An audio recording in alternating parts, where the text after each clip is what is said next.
I had enough of these. $300, $13. The choice is yours. What's going on, guys? Josh from soccerreviewsforyou.com bringing you a test review of some soccer cleats that I bought at Walmart. Oh, that one hurt. We've all heard people say that it's not the boots, it's the player wearing them, and I definitely agree with that, but does it get to a certain point where the boots are so bad that it can actually impact your ability to play? That's the question that I want to answer in today's video. If you guys do end up enjoying this review, don't forget to support it with a like, and if you're new here watching for the first time, be sure to hit that subscribe button along with the little bell notification for daily videos on all the latest and greatest soccer gear, including Walmart products. For those that aren't up to speed on all the latest Walmart boots, these are the AWX90s from Athletic Works, which you can see is printed there on the insole. It's the only place you'll find the brand name, and as far as I know, Athletic Works is an exclusive Walmart brand. I've never seen it anywhere else. As far as what AWX90 stands for, Athletic Works X, because that's probably the coolest letter in the alphabet, and then 90 because T90, and they were probably just trying to copy it.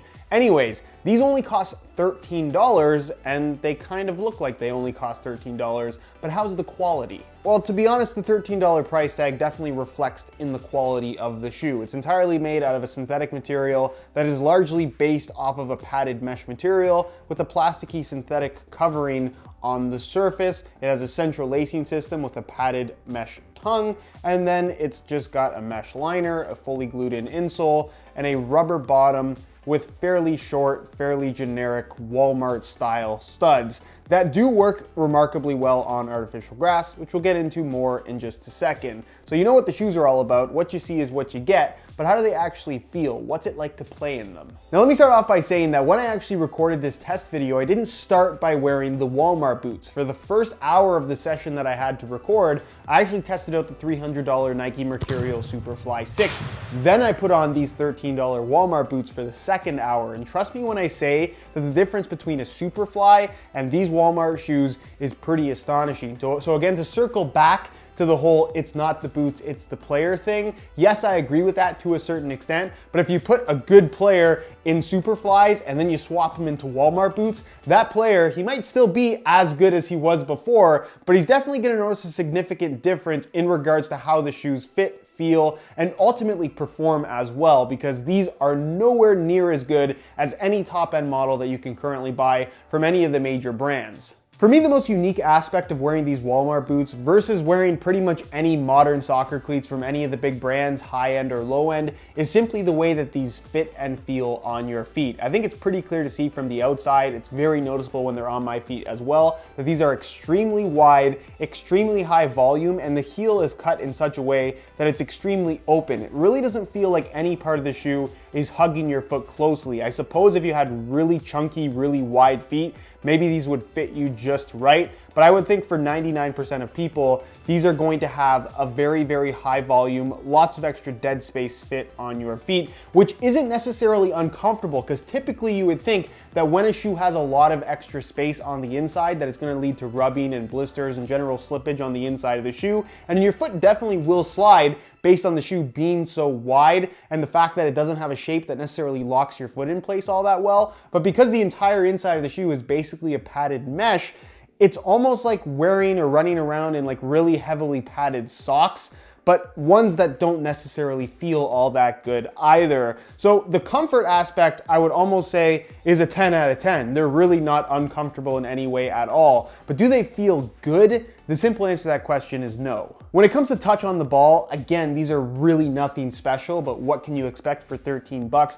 It's a heavily padded mesh material, which offers more ball feel than I was honestly expecting. The issue here is not so much just the quality of the material, which is very low end, but more so the fact that there's such a high volume shape to the shoe that you end up with a lot of extra material that bunches up. And when you make contact with the ball, basically you have this layer on top of your foot that isn't even necessarily in contact with your foot. So you touch the ball, and then there's that time where you have to wait for the upper to compress to make contact with your foot, and then you actually get to feel the ball. That to me is something that I wasn't a huge fan of when it came to these particular shoes. Doing anything that requires any level of precision as far as dribbling or juggling is concerned was definitely doable in these, but it didn't feel nearly as good as what you'd expect from any low-end or high-end product from any of the major brands. Also, this upper finish, because it is pretty much completely smooth, it's relatively slick on the ball, which wasn't fantastic. I don't love the super heavily padded tongue either, but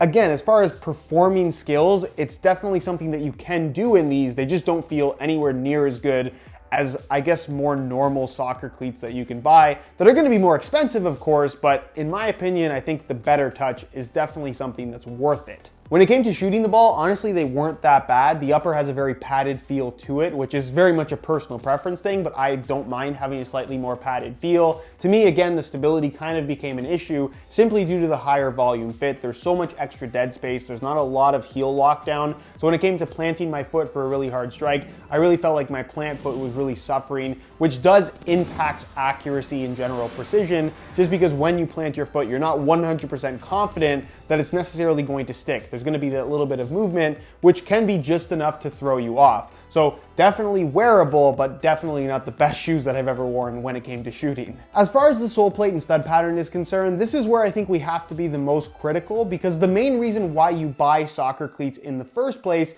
is for the traction that they provide. The way they fit, the touch that they have on offer, that's something that, yes, is going to vary from shoe to shoe, but the main reason is for traction. So if they can't get that right, then it's really not a very good soccer cleat, is it? Well, this is nothing special. It's full rubber for the sole plate and stud pattern, something that we really don't see from the big brands anymore unless it's an extremely low budget model that's relatively inexpensive, $30 to $40 retail price. These are only 13 bucks though. Now it's a very, very thin rubber material with tons of flexibility. There's pretty much no stiffener. From this point forward, it's just straight rubber, and then internally there is some kind of a stiffener piece through the midfoot and heel area, which is necessary for this not to just be a floppy piece of rubber strapped to the bottom of your foot, which is kind of how it feels when you're actually wearing them. Something to note regarding rubber sole plates, not just with these, but any rubber sole plate, is that the rubber over time will dry out a little bit and it'll end up cracking at that one flex point, which on this shoe would be right about there. Most rubber sole plates are going to bend in the same spot as well. As far as the stud pattern is concerned,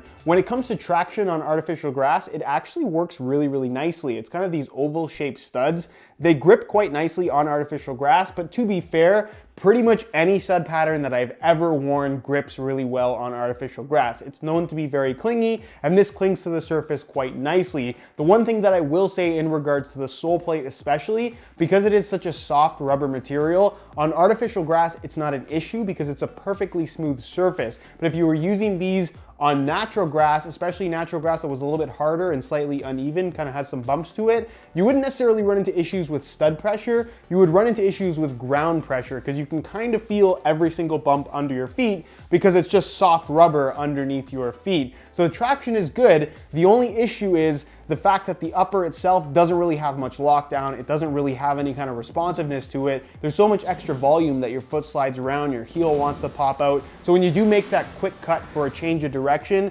you get the grip, but you don't necessarily get the stability. In fact, they almost feel a little bit dangerous when it came to making quick cuts. Again, it's doable in the shoes, but they definitely don't feel anywhere near as good as other boots that you can get from any of the major brands right now. As far as weight is concerned, in a size 9 US, these $13 Walmart boots weigh in at right around 9.5 ounces, which is nothing spectacular as far as weight is concerned. They're definitely not as light as current top-end models that you'd find from the major brands right now, but they're certainly not unbearably heavy to the point where they're gonna put you at any kind of disadvantage in regards to how much weight you're carrying around with each and every step. Do they feel light? Absolutely not. Do they feel pretty sloppy on your feet? Yeah, I think that's the best way to describe these things. You're gonna notice more so the way that they fit and feel rather than the weight when you're wearing these things. So is the weight that big of a deal? In my opinion, no. So in conclusion, we can basically sum up these $13 Walmart boots as essentially being the bare minimum of what is required of a soccer cleat.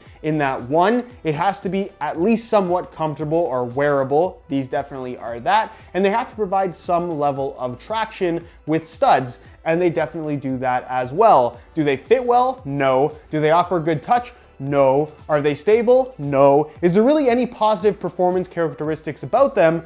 No. But do they get the job done as a pair of soccer cleats? The simple answer to that question is yes. So with all of that in mind, and circling back to what we started this video with, it's not the boots, it's the player, there definitely is some truth to that. If you put Cristiano Ronaldo in Walmart boots, he would still be Cristiano Ronaldo, but would he have a harder time performing at the level he's currently performing at?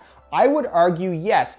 One is because of the traction. This is not going to offer the same traction as a better quality soccer cleat would provide. Also stability, the weight is going to be somewhat of a factor, the overall touch and feel. I think all factors in, not necessarily from a straight up performance perspective, but from a mental perspective. If you're wearing good quality boots that fit you well, that feel the way that you like them to feel, that's going to make a big difference in the way that you're going to be able to perform. Whereas a $13 Walmart shoe, this is something that yes, you can buy, yes, you can wear, yes, you can deal with it, but you're dealing with it. I don't think anybody's buying this shoe and legitimately loves the way they feel in comparison to a $300 Superfly. No one's picking these over Superflies, and there's a reason for it. It's kind of like the comparison of saying, it's just as comfortable to sleep on the ground as it would be to sleep on a brand new nice mattress. That is simply not the case for 99.9% of people. So yes, you can make the argument that it's not the boots, it's the player, but I definitely think that it gets to a point,